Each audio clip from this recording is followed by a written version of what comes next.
Okay, so I'm going to start. Sound okay? Yep. Okay, thanks. So welcome everybody to our seminar today, Taking Diabetes to Heart. This is presented by the Greenwich Hospital, Yale New Haven Health. My name is Nancy Ryan. I'm the Inpatient Diabetes Coordinator at Greenwich Health, and I'm so happy that you're here joining us today as we celebrate Healthy Heart Month, which is February. So here you see for our health system, the vision, mission, and values that we promote, and the most important things being patient-centered care that we provide. So this is what directs all of our work that we do for our patients in the hospital as well as in the community. So let's start talking about diabetes management. Frequently, when I speak with people who have diabetes, there's a tendency that we all look at blood sugar or glucose almost exclusively. But the reality is, well-managed diabetes considers the ABCs. A meaning blood sugar, glucose control, glycemic management, B standing for blood pressure control, and C for cholesterol or blood lipid control. With type 2 diabetes, it's all three of these ABCs that we need to be mindful of to manage our diabetes well. So for glycemic management, the A1C is a blood test that gives us a sense of what the average blood sugar has been over the past 2 to 3 months. And this is a blood test that people with diabetes will have done every 3 months with their physician, and it helps the individual with diabetes as well as the physician to get a sense of how well their treatment plan is working for them. So the hemoglobin A1C for most adults, that target is less than 7. So this is a measure to give a sense of, is my blood sugar, my blood glucose, where I need it to be. Secondly, blood pressure. So we want to make sure that our blood pressure targets are met. So every time we see any of our doctors, this is one of the parts of the exam that is always done, where we have our blood pressure measured. And where on this slide, it says lower CV risk, that's cardiovascular risk or risk of heart attack or stroke. If I have a low risk, the Diabetes Association and Heart Association say blood pressure targets should be lower than 140/90. However, if I have a higher risk of cardiovascular disease, then my target should be a little bit tighter, less than 130/80. And this is something that I need to review with my physician who's caring for me when I visit to make sure that we're hitting those targets efficiently and safely. And then the last C would be cholesterol. And even though C is for cholesterol, I really think of it as all of these pieces. It's not simply the total cholesterol, but we really have to look at the LDL cholesterol, which is considered the bad cholesterol. I like to think of it as LDL. It's lousy, so I want it low. The HDL cholesterol is considered the more protective cholesterol in the blood. And so I think of it as HDL, it's healthy, so I want it to be high. And then triglycerides are a different form of fat in the blood. And frequently, if someone has diabetes, it's the triglycerides that can be very elevated. So when we talk about C cholesterol, it really needs to be expanded to all of these 4 measures. And these are things that are measured in our blood work with our doctor at least twice a year, if not more frequently. So why does this matter? Why do we worry about cholesterol? Why do we worry about cardiovascular disease or stroke? Well, we know that with diabetes, there's a higher risk of developing cardiovascular disease, higher risk of stroke. And the next few pictures, I just wanted to show why we worry about these things. So on this slide, on the left-hand side, you can see a picture of what's considered a normal artery, or an artery that's clear. It has nothing that would impede the swift flow of blood through it. But if you look at the right-hand side of this slide, you'll see the area with the purple arrow pointing to a fatty deposit. That's cholesterol, as well as some other debris that flows in the blood that's getting stuck in that artery. And over time, that plaque is building and it's going to close that artery up. If this is happening in my heart, then this is where a heart attack can occur. If this closing or clogging up of those blood vessels is occurring in my brain, that's when I'm at high risk for a stroke. A stroke may occur. If this clogging up of those arteries is occurring in my legs, the blood vessels in my legs, this is called peripheral vascular disease. And this is something that, again, is a high risk for someone who has diabetes. So it matters because we don't want those blood vessels to be clogged up. We want them to be as clear as possible for as long in our lives as possible.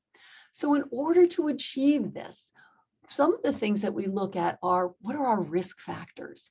And when we think about risk factors, the chance that I will go on to develop heart disease or stroke, I want to look at the risk factors that I can affect, those modifiable risk factors.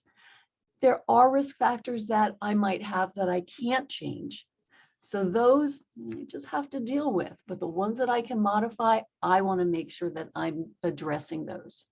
So modifiable risk factors would include things such as diabetes. Yes, diabetes in and of itself is a risk factor for cardiovascular disease and stroke. However, well-managed diabetes significantly reduces the risk that I'm going to have problems down the line. Also, blood pressure. Whether I'm on medication or not, if my blood pressure is elevated, I need to achieve those targets that are recommended by the Heart Association and the Diabetes Association, because the research supports well-controlled blood pressure significantly reduces the risk of cardiovascular disease and stroke. Also, a modifiable risk factor are blood lipids, or the cholesterol, just as we discussed. And this is where we talk about not only medications to control blood lipids, but there are some things that we can do as well in terms of food choices. Smoking, a huge risk factor for cardiovascular disease and stroke. So we know that's a risk factor that we absolutely can modify. And then physical activity, making sure we're moving so that we keep ourselves as strong and healthy as possible. Non-modifiable risk factors are listed on the right-hand side, and we'll talk about these in a little bit. So modifiable diabetes. In managing my diabetes, that involves monitoring my diabetes, and whether I'm doing it with the traditional finger stick and a blood glucose monitor, or if I'm using the more advanced technology that's now available, continuous glucose monitoring, I need to be able to see what my blood sugar is running, because if it is running off target, I need to work with my doctor, my diabetes educator, my nutritionist to address modifiable things that I can do to better manage that blood sugar. For cholesterol, as we said, and we'll talk about food in a little bit, taking my medication as prescribed, as well as physical activity and my food choices can impact my cholesterol level very, very well. Making sure my blood pressure is well controlled, and also diet can make a huge difference in that, as well as my medications, and then moving. The recommendations from the Diabetes Association and the American Heart Association is, as adults, all of us should be engaging in moderate physical activity 150 minutes a week. And if we parse that, that really means being moderately physically active 30 minutes, at least 30 minutes, 5 times a week. And probably most of us can achieve that goal. There's also a more recent recommendation that's come out of both associations that that could be 75 minutes a week of vigorous activity. So whatever we are able to do, and we have the go-ahead from our physician to do, moving is an important part of keeping ourselves healthy. And we talked about smoking cessation. And then non-modifiable risk factors. Even though I lie about my age, I know I can't change it. So we know that over time, we have an increased risk of developing heart disease, and our risk of stroke increases as well. So age is non-modifiable. Also gender. So men tend to be diagnosed with cardiovascular disease and or stroke a little earlier than women, but after menopause, women catch up to men very, very quickly. But one thing of note for stroke, it seems that women have a higher risk of stroke at a younger age than men. So even though I'm talking about the heart, I like to be mindful that all of these organ systems are connected. So we want to take care of the whole body. Family history. So we may have a family history, someone in our immediate family, a parent, a sibling who has had heart disease or stroke. That also is a non-modifiable risk factor. And then simply having type 2 diabetes is a risk factor in and of itself. So talking about the modifiable and non-modifiable risk factors, let's look a little bit more closely at what we can do to keep ourselves healthy. So eating smart is a way to not only fuel our body, but support good health over the long term. So this cover from Time magazine, if you look in the upper corner, you'll see some people running for Congress. And you can see just from the hairstyles, this is an old magazine. This is an old cover, but this one I thought was a classic with the eggs and the bacon. So let's talk about cholesterol, because this is something that we hear bandied about a lot. So I'd like to be mindful that cholesterol only comes from animal products. It does not come from plants. So I'm going to show how old I am. In the olden days, Annette Funicello, that musketeer, would talk about peanut butter being cholesterol free. Well, it never had cholesterol in it because it's a plant. So that was a little bit of a misinformation. But cholesterol, we need to be mindful, it only comes from animal products. So meat, poultry, fish, dairy products, that's where we're going to find cholesterol. Now here's a trick question for our group. Which has more cholesterol?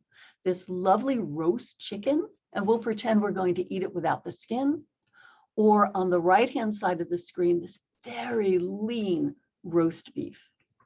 So when I've talked about this in a class with people, most of the responses are, well, it's the meat, it's the red meat that has more cholesterol. But it's a bit of a trick question because actually the chicken, poultry, and meat have pretty much the same amount of cholesterol ounce for ounce. And yet the recommendations coming out of the health associations is the better choices would be poultry and fish, and to limit the frequency by which we eat red meat. So it's not because of the cholesterol content, but rather it's because of the saturated fat content. Saturated fat is a fat that comes primarily from animal products, although there are some vegetable sources as well. Tropical oils such as coconut oil, palm kernel oil, those are saturated fats. And saturated fats, we can recognize them because they tend to be solid at room temperature. So think about that stick of butter that is sitting on the kitchen counter. It could be sitting all day, even in the heat of August, and at the end of the day, it'll be soft, but it will still be in the shape of a stick. That's a solid fat. That's a saturated fat.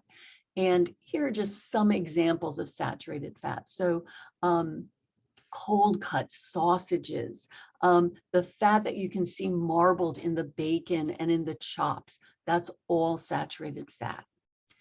And saturated fat will tend to raise our blood cholesterol more dramatically than even cholesterol will. And yes, there are some people whose cholesterol intake can significantly impact their blood cholesterol levels. But for most of us, it is the saturated fat that is going to raise our blood cholesterol most significantly. So the recommendation generally is try to avoid saturated fat. And so the alternatives would be polyunsaturated fats. So polyunsaturated fats come from vegetable sources, and they tend to be liquidy at room temperature. And so if I substitute polyunsaturated fats for saturated fat, my bad cholesterol will come down.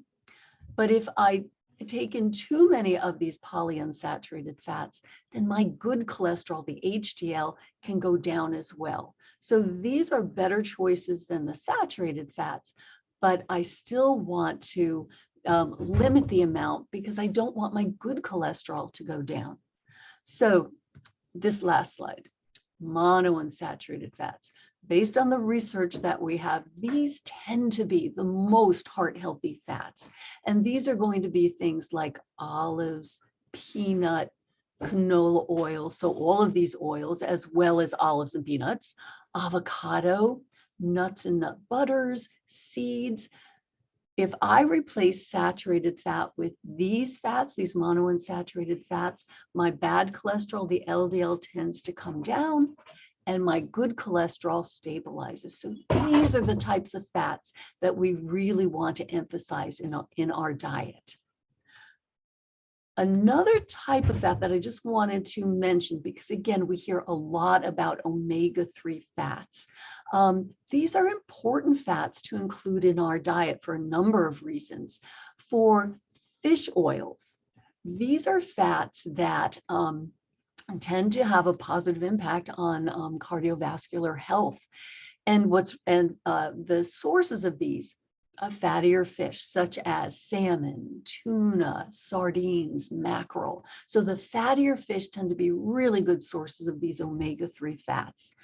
And the Heart Association's recommendation is we should all try to have at least 2 fish-based meals, preferably these fatty fish, 2 fish-based meals a week in replacement of the red meat that many of us might eat more often. So, and if we could have these fish meals more often, better still. And if I already have heart disease, my doctor might talk to me about also having supplements of fish oils, the EPA, DHA, or generally termed fish oil, of a gram a day or 1,000 milligrams a day. But that's something that I would want to talk to my doctor about and not just start on my own. But those omega-3s from fish tend to be very, very healthy for us to have. And then for flaxseed and flax oil, these are also important omega-3s to have, and these tend to be pretty easily obtained because they come from things like flaxseed oil, chia seeds, walnuts, soybean oil, canola oil. These are all good sources of these ALA omega-3s. And a small amount of these will be converted to the EPA, DHA, those fish oil sources. But it's best to have a balance of these, our omega-3s coming from fish, as well as from flaxseed and flax oil and these other foods. So let's put this all together and see how we can actually translate this into something actionable. So in order to lower my saturated fat, and it's recommended that no more than 6% of my calories should come from saturated fat. So that rather than doing the math and trying to figure this crazy number out, these simple things that we can do can get us to that benchmark. So just limit or avoid those saturated or those solid fats. Limit or avoid those fatty cuts of meat and those fatty cold cuts. For dairy, use fat-free or 1% dairy products. So fat-free or 1% milk, lower fat cheeses, those are going to be the better choices. And try to limit red meat to 3 meals per week. So red meat.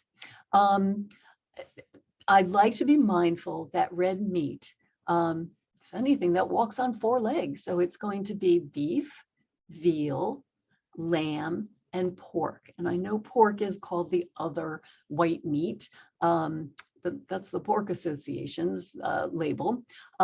It also is considered a red meat. It certainly is, the pork these days is leaner than it was 30 years ago, but it still would be considered a red meat. So for red meat, the first thing I need to be able to do is recognize what is a red meat. So we said beef, veal, lamb, and pork. And then when I do choose to have these foods, it's best to choose the leanest cut that's available.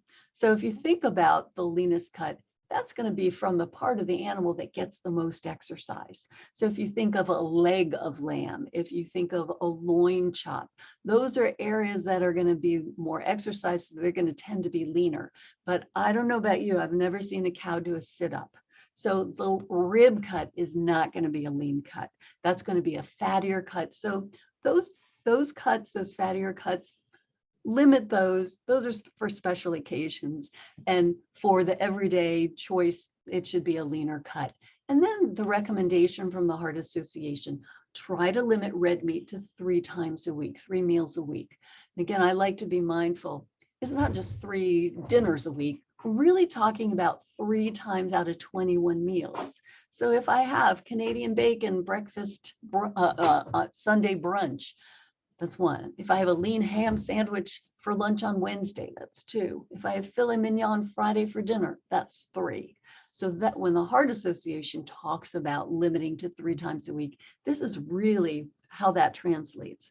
Now, I again have been in groups where we've been discussing this, and I can see people's eyes get big as saucers and they think, oh my gosh, 3 times a week. In our house, we eat it 20 out of 21 meals a week. So I think it is helpful for all of us to look at our individual patterns. And if we find going from our current frequency of eating red meat to 3 times a week would be a huge leap, then just take it in a stepwise fashion. So if typically you have 20 meals a week with red meat, well, maybe next week, try to make it 18, and then continue to decrease to try to get to that target. We're all works in progress, so it just takes time to do this. The other helpful thing is for the polyunsaturated fats. We talked about these. If we have a lot of these in our diet, they can decrease the HDL. So we just want to limit our use of these oils and foods made from these oils, and then really emphasize these monounsaturated fats. These should be the main source of fat in our diet. So olive oil, peanut oil, canola oil, olives, avocado, nuts, seeds, nut butters. These are all things that are really helpful to incorporate into our meals and our snacks. And in fact, when I talk to people who are managing their blood sugar, we talk about every meal, every snack, try to include a little bit of these heart healthy fats, because they can help keep blood sugar from going too high after eating. So as an example, if we eat a piece of fruit, even if it's a reasonable portion of fruit, the fruit all by itself, because it contains carbohydrate, will make the blood sugar just go skyrocketing. However, if I eat that piece of fruit and I have a few nuts with it at the same time, that's going to keep my blood sugar much more even, much less spiky. So every meal, every snack, we want to try to include a small amount of heart healthy fat. But at the bottom of this slide, you'll see that little bullet, watch portions, because fat is very dense in calories. So even though these monounsaturated fats are heart healthy, too much of a good thing can be too much. So we want to be mindful of the portions that we use. So another component, healthy for our hearts, healthy for our blood sugar management, is fiber. So we want to try to include good sources of fiber every single day, with a goal trying to go between 20 and 30 grams of fiber each day. And that's information that we can find on our food labels. Many foods that we eat don't have labels, such as fruits and vegetables, but I like to keep in mind that fruits and vegetables are excellent sources of fiber. And in general, the less processed something is, the kinder it is in terms of health, in terms of blood sugar management.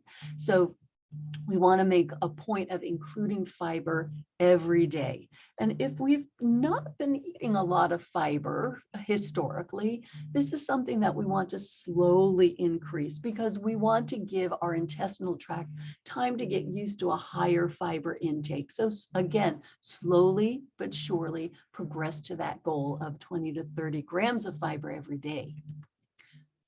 So with carbohydrate, if we're talking about diabetes and blood sugar management, there are a few things that can help us manage our blood sugar. And some of the things, we should avoid or limit sweets. Now, when I have people who have diabetes ask me, well, do you think I can eat this? Do you think I can try this? We talk about the answer to that question literally being at their fingertips. So if they think it's a food that might be okay, they have it. 2 hours later, they prick their finger and see what their blood sugar is, or they check their continuous glucose monitor and see where that food brought their blood sugar. And generally, we want to see 2 hours after we eat the blood sugar lower than 180. We'd love to see it less than 140, but we'll even take less than 180. So when someone has a question or wants to know, will this food work for me for my blood sugar management? The answer is at the fingertip. We can see where that food brings us. I do, for the most part, recommend people who have type 2 diabetes avoid fruit juice. Fruit juice is very potent when it comes to blood sugar. And I think of fruit juice as a treatment for a hypoglycemia or a low blood sugar reaction.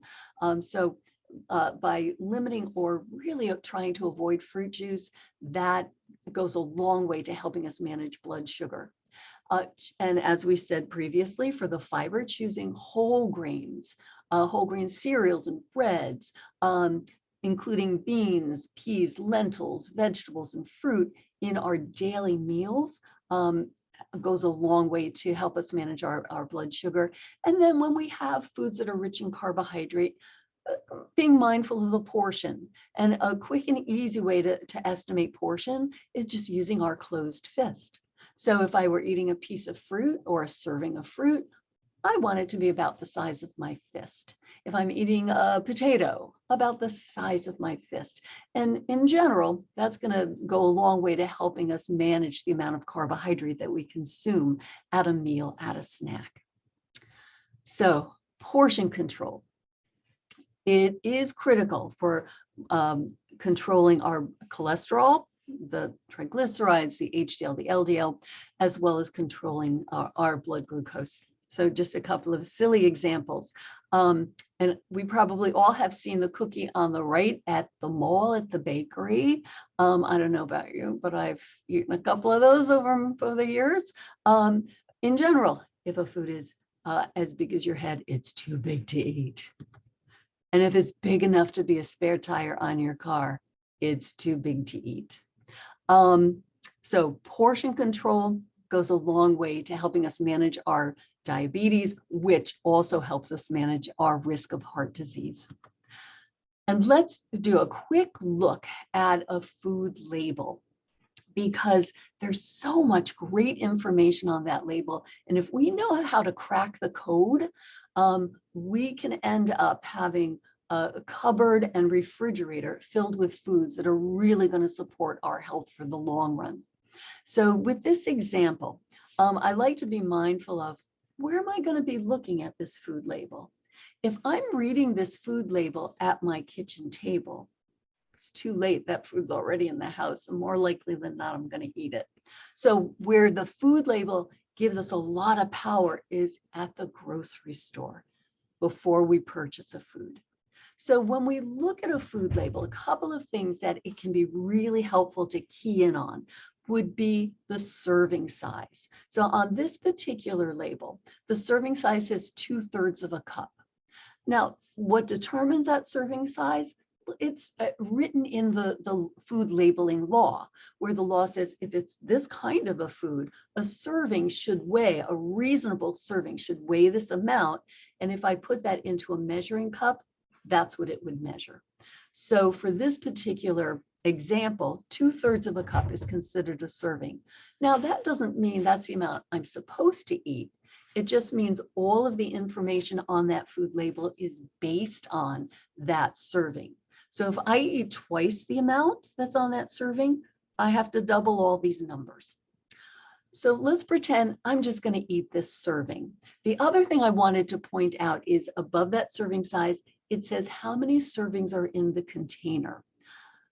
I like to look at this because over the years, I've seen a number of products where it looks like it would be a single serving. And I look at the servings per container, and it might be 2 servings. I have seen even 4 servings, so that it can somewhat be misleading to just look at the size of the product without looking at how many servings. So we're going to have 2/3 of a cup of this particular product, and underneath we see the calories, 230 calories. So let's say I want to, I'm working on decreasing my bad cholesterol. So the nutrient that I want to look at first on this is not cholesterol, because we already talked about if I eat too much cholesterol, well, my blood cholesterol might go up a little bit. But if I eat too much saturated fat, my blood cholesterol will go skyrocketing. So it's the saturated fat that I want to look at. So here it says for 1 serving, that 2/3 of a cup, it's 1 gram of saturated fat per serving. So then the question is, well, is that a lot or is that a little? So I like to read over to the right-hand column that's headed percent daily value. That refers to how much or what my limit is to have a particular nutrient for that day. So that percent daily value, a rule of thumb that can be very helpful is if it's a nutrient that I don't want to eat too much of, I want to limit that to 10%. So I want that to be no more than 10% of the daily value. So let's go back to that saturated fat where it says 1 gram. And if we read over, it says 5%. So 5% saturated fat, less than 10%. So that's not unreasonable. That would be fine. Underneath that, one fat that we didn't talk about yet is trans fat. And trans fats have a similar effect to a saturated fat in raising my cholesterol. So for trans fats, I want to avoid those. So I'm going to look for products where the label says 0 trans fats. The blood pressure, we didn't talk about sodium, but let's talk briefly about sodium, because if I'm managing my blood pressure, part of that management is to control the amount of sodium that I consume each day.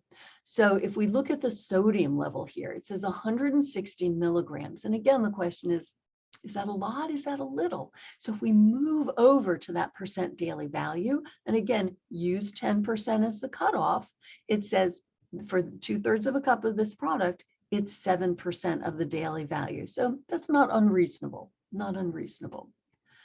So we talked about how to judge a label to help support good cholesterol, to help support blood pressure control. Now let's talk about blood sugar management, because this is where it gets a little bit trickier.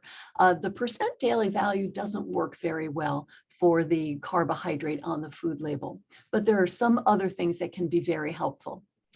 So if you look at the total carbohydrate, it says 37 grams, and we're going to ignore that percent daily value. We'll just look at the 37 grams. And underneath that, you see dietary fiber, 4 grams, total sugars, 12 grams. And then underneath the total sugars, it says 10 of those 12 grams were added by the manufacturer. So again, more information for us to think about. Many times when I talk to people with diabetes who are managing their blood sugar, they will say, well, I bought this product because it said it had 0 sugar.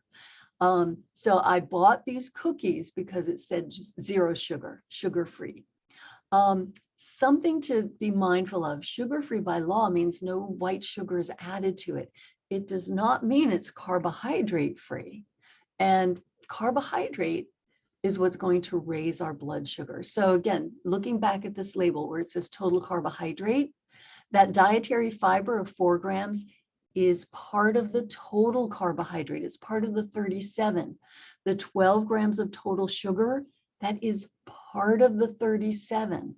So when I'm trying to figure out, is this a reasonable portion of food to have for my blood sugar, I'm going to key in on the total carbohydrate and not on the total sugar. I'm going to look at the total carbohydrate, and a good rule of thumb, a rough rule of thumb, is for every 15 grams of total carbohydrate, it's like eating a slice of bread. So if I look at this particular label, for 37 grams, that's going to be like eating 2.5 slices of bread. And depending on what my needs are, that may or may not work for me. If it works for me, looks good. If it's a little bit too much carbohydrate, then I can decrease the portion. So I look at that total carbohydrate and I relate every 15 grams is like eating a slice of bread. Let's go back and look at those total sugars. So sometimes total sugar is just sugar that occurs naturally in a food. Next time you look at a milk container, look at the total carbohydrate, and for a cup, it's probably around 12 grams. And then look at the total sugar, and the total sugar is probably going to be close to 11 grams. And it's not added sugar, it's sugar that occurs naturally in that food. So when we look at total sugar, we need to also look at how much of that total sugar is added sugar. For this particular label, most of that total sugar is added sugar. So it makes me think this is a sweetened product. Whatever it is, it's a little sweet. So I may think twice about putting this into my grocery basket and bringing this home. For heart health, not unreasonable. For my blood pressure, not unreasonable. For my blood sugar management, I may want to think about, is this something that I really would enjoy having? And if not, well, I'm going to leave it on the shelf and find something that'll work better for me. So one of the things that I think about, being able to crack the code on a food label gives us a lot of power. But practically speaking, if I look at every single food label on every food when I'm grocery shopping, I would probably be in the store for about 3 hours. And I don't know about you, but as much as I like our grocery stores, I don't want to be in there for 3 hours. So I think a practical way to approach this is every time we go for a shop, choose one type of food. So 1 week it might be, well, I'm going to look at the labels on the crackers that I'm going to buy, because I want to have crackers in the house. So let me look at some of these labels, and I could pull out 3 or 4 different boxes and very quickly, boom, boom, boom, look at the food label and make a decision which box or boxes should go home with me and which ones are better to stay on the shelf. And the next week it might be bread, and the week after that it might be soup. But eventually, with each shop, if we just target one type of food, eventually our cupboards, our refrigerator, our freezer will be just stocked with foods that are so helpful and so healthy. So I think it's not only knowing how to crack the code, but then doing the work in the grocery store slowly but surely over time. And that's what's going to give us that good foundation of food in the house to keep us healthy. So one final thought before we open this up for any questions that people might have is the ABCs of managing diabetes includes not only my blood glucose control or glycemic management, but also my blood lipid cholesterol control and my blood pressure control. So the ABCs, I need to make sure with my healthcare team that I'm addressing all of these. I know what my targets are, and I have the tools to get to those targets. The other thing is I need to consider those modifiable risk factors. What are my risk factors, and what can I do to make sure the ones that I can control, I can manage? I start to address those. I start to plan in that physical activity multiple days a week. I find activities that I enjoy doing, maybe doing it with other people, maybe doing it on my own, choosing a time of day, scheduling it in. I need to consider in the grocery store using those food labels as a way to determine, is this a choice that should go home with me, or should I leave it on the shelf? And then making sure in managing my diabetes, I'm taking my medication as prescribed by my physician. If I have questions about those medications, I need to talk to my doctor about that and make sure that I understand and I know how to take the medication and what I should expect from it. So taking my medication, monitoring my blood glucose. I need to know where my blood glucose is.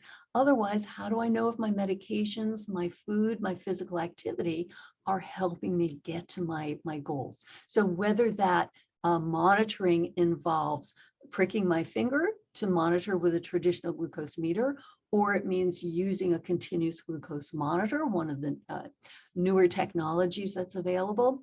Again, it's a discussion with my healthcare team to see what's going to work best for me and how to use it to get the most benefit. Because the things that we've been talking about are challenging, and I like to be mindful, particularly when I talk to people who have diabetes. It's hard. Diabetes is hard. It asks a lot of its owner. It is hard to be a pancreas. So working with our healthcare team to support our healthcare, our heart care is extremely important. And some resources I wanted to share with you. Greenwich Hospital has American Diabetes Association education recognized programs. These are education programs that meet very strict standards to support the education journey for people who have diabetes. And this is something that is a Medicare benefit. In fact, unfortunately, it's a poorly used one. Maybe 10%, it's been estimated, of people who have this benefit and have Medicare as their insurance actually use this benefit.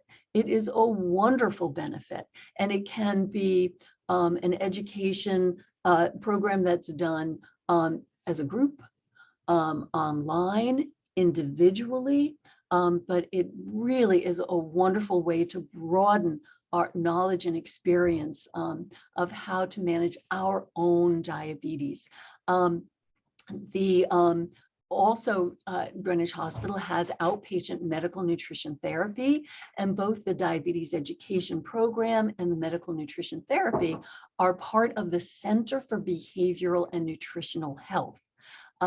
So these, again, well supported by insurances, not only Medicare, but also non-governmental insurances generally are great in terms of the benefits provided. And if you do happen to visit Greenwich Hospital, be admitted here, we do also have Joint Commission certification for inpatient diabetes management. So on that journey from the community through a hospital stay and back to the community, we try to make this as smooth as possible and support everyone's journey. If anyone has questions, I would be happy to try to answer those questions. And if you can't think of questions now, but want to contact me at another time, here's my contact information. I'm so grateful that you were here today to participate in this webinar. And I wish you all the best health as you continue your journey on diabetes management and heart health. Thank you. So I'm going to see if we have any questions right now. Right now, I don't see any questions in the queue. If you would like to type in a question in the chat box, that would be wonderful. And I have to get my glasses so I can actually read them.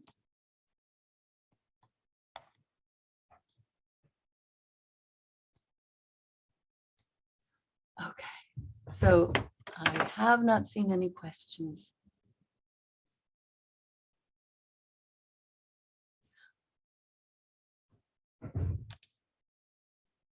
So I'm going to, again, thank you so much for being part of this webinar today and invite you to contact me if you have any questions that I might be able to answer. I'd be happy to talk to you, and I wish you all the best. Thank you so much.